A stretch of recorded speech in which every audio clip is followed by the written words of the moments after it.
Quelle place accorder à la vulnérabilité dans nos sociétés modernes qui érigent la performance, la beauté, la jeunesse en dogme absolu? Quel regard porter sur la fragilité dans une civilisation du contrôle et du paraître? N'y a-t-il de vie que dans la vitalité?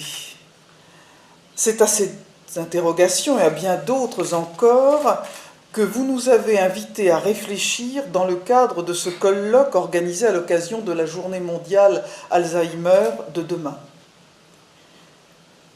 Je sais la hauteur de vue qui a caractérisé vos échanges de très grande qualité, j'en ai eu qu'un échantillon, mais il était représentatif, significatif. Des échanges qui ont dépassé le seul cadre de cette pathologie pour questionner plus largement notre vision de la dépendance et de la vulnérabilité. Dépendance, vulnérabilité, souffrance, autant de réalités qui, dans notre époque, n'ont pas ou plus vraiment droit de citer parce que chez chacun d'entre nous, elles suscitent la peur. Peur de voir son corps se dégrader, sa santé décliner, peur d'être affaibli psychologiquement ou de perdre sa liberté, sa capacité d'agir et de choisir, peur, en quittant son lieu de vie habituel, de connaître le déracinement, la souffrance, la maltraitance. En réalité, le grand âge nous renvoie collectivement au tabou ultime, celui de notre propre finitude. Aussi, plutôt que de l'affronter dans ce qu'il a de plus terrifiant, qui en effet n'a pas peur de mourir, faisons-nous le choix lâche de l'escamoter, en rendant invisibles celles et ceux qui pourraient nous le rappeler, nos aînés. Mais nier cette vulnérabilité, n'est-ce pas nier l'essence même de notre condition humaine? Si nous existons, c'est précisément parce que nous sommes vulnérables. Et Simone Veil, avec un W, ne dit pas autre chose lorsqu'elle écrit dans La pesanteur et la grâce que la vulnérabilité des choses précieuses et belles, parce que la vulnérabilité est une marque d'existence. Dès lors, que dire d'un monde qui nierait la souffrance et la vulnérabilité? Comment ce monde peut-il être accessible à l'empathie, à la compassion, au soutien, aux soins, s'il se rend aveugle et sourd aux plus fragiles et donc à tous? En cela, la vieillesse nous enseigne sans doute un rapport au monde et aux êtres dont nous avons besoin pour construire un être ensemble juste. Pour reprendre, où est-ce qu'elle est, Corinne? Voilà. Pour reprendre un des termes que vous employez, chère Corinne, et auquel je souscris pleinement.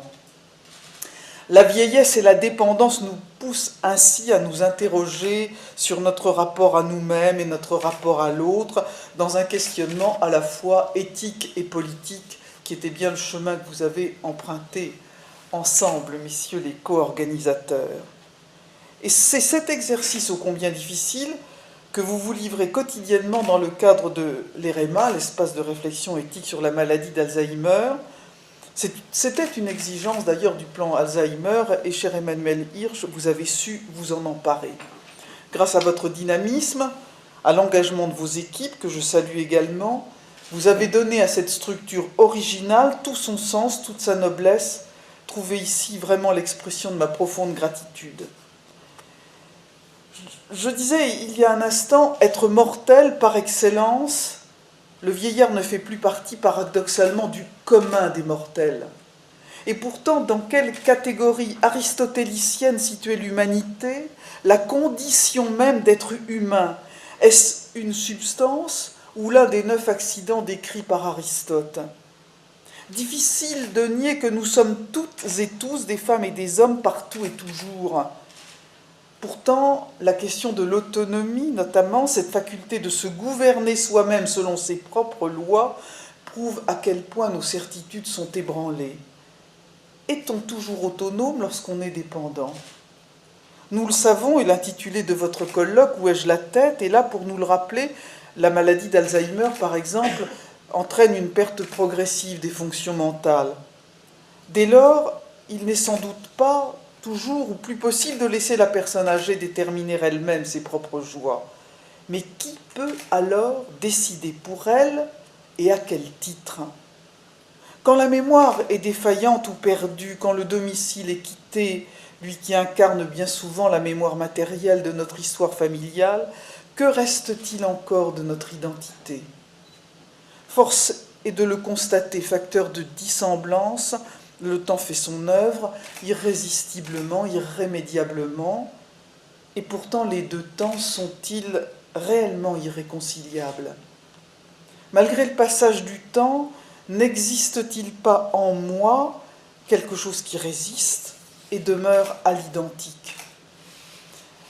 Marchant dans les pas de Paul Ricoeur, je serais tenté d'invoquer ici, là, un invariant relationnel qui considère bien la personne comme une continuité ininterrompue.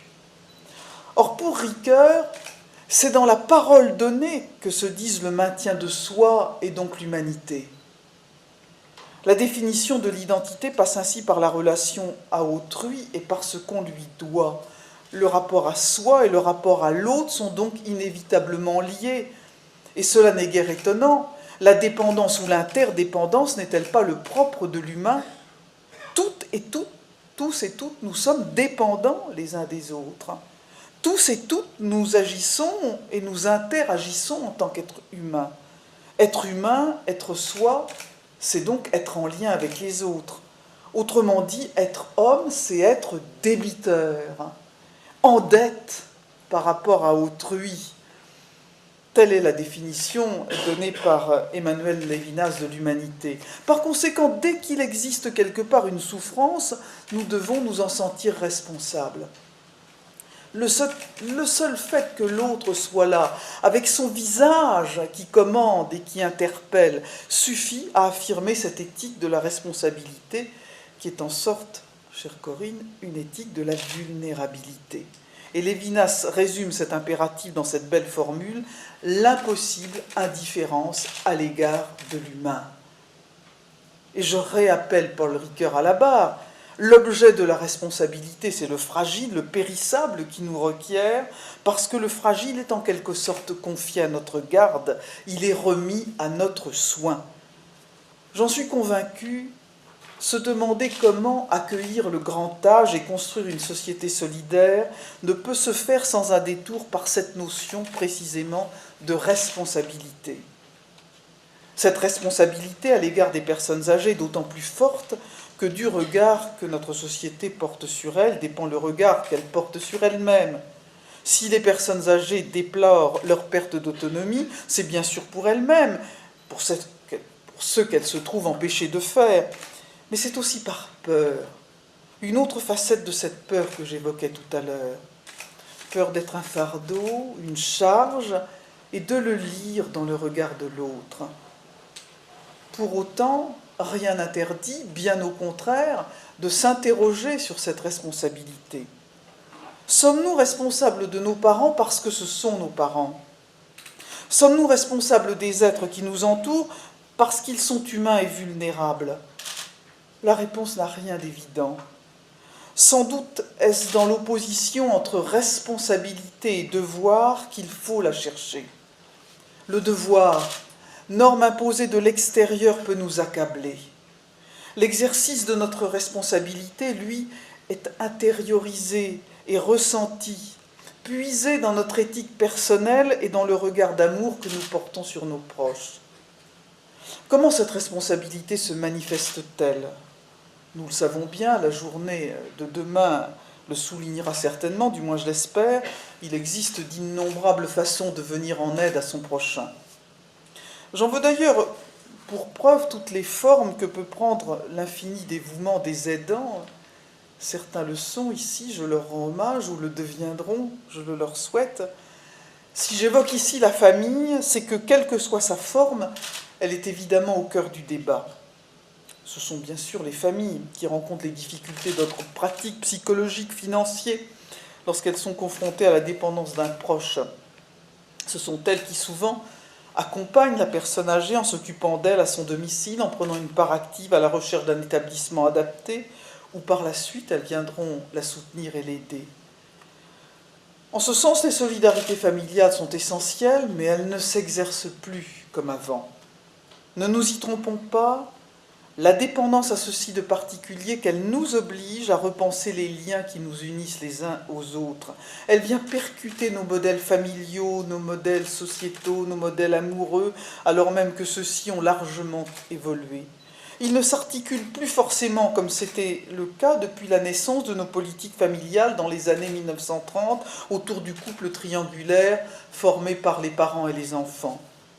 De nouveaux acteurs doivent être aujourd'hui reconnus, des femmes et des hommes de 50 ans ou plus encore en activité ou jeunes retraités qui se trouvent au cœur du lien intergénérationnel. Vous avez vu que par pure bonté d'âme, j'ai utilisé le masculin pluriel, j'aurais peut-être dû utiliser le féminin, enfin, c'est un autre débat. Soutenant leurs enfants et leurs petits-enfants grâce à des dons financiers ou en nature, mais aussi grâce à leur disponibilité, ils et elles jouent également un rôle essentiel dans l'accompagnement au quotidien de leurs parents dépendants. À l'aune de ce noyau familial inédit, c'est toute l'architecture de notre politique familiale et plus largement de nos politiques sociales que nous devons repenser pour mieux l'articuler à celle de la vieillesse et en particulier à celle du maintien à domicile. D'autres questions se posent également. Comment, par exemple, accueillir la personne dépendante lorsque les liens familiaux sont éclatés, distendus, du fait de l'éloignement géographique, de l'indépendance croissante des membres d'une famille ou des recompositions familiales? Pour autant, loin de moi l'idée de dénoncer le délitement du lien social auquel je ne crois pas. Les solidarités s'exercent, mais elles s'exercent différemment. Le lien n'est plus imposé parce que naturel, il est créé, parce que choisi. Ces affinités électives créent de nouveaux modes de solidarité.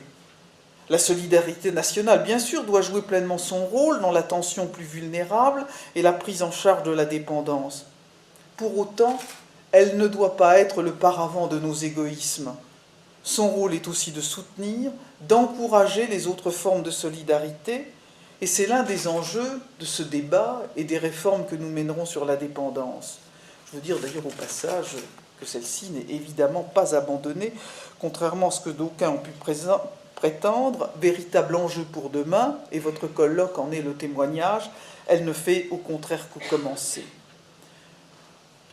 Pour conclure, je voudrais voir dans cette réflexion de ce soir et dans la journée de demain une occasion privilégiée d'appeler chacun à faire preuve d'une attention bienveillante à l'égard de nos aînés.